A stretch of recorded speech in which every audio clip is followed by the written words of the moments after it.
लागे बाबा के भवन, झूम झूम गीत गावेला पवन।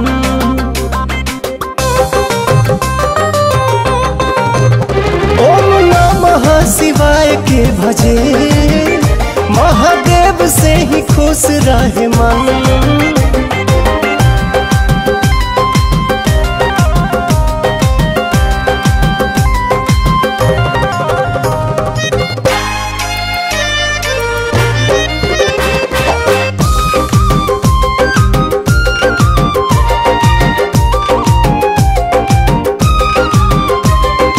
खाती सुख राशि के तदेव गोहरावे, महाकाल अविनाशी के त जय जय मनावे। जब पड़ेला जो फिर सब शरण में आवे, सब शरण में आवे। जेके भजे रोज रघुनंदन, झूम झूम गीत गावेला पवन। बड़ा नीक लागे बाबा के भवन, झूम झूम गीत गावेला पवन।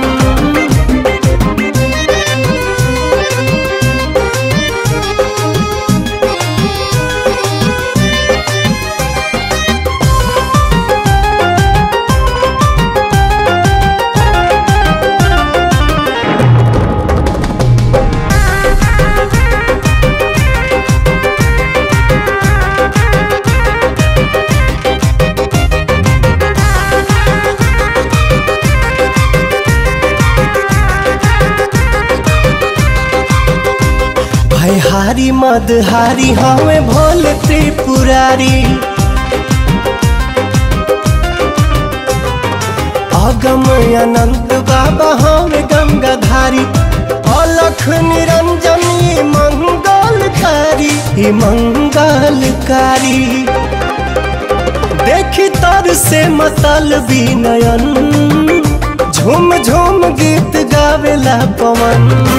हो बड़ा नीक लागे बाबा के भवन, झूम झूम गीत गावेला पवन।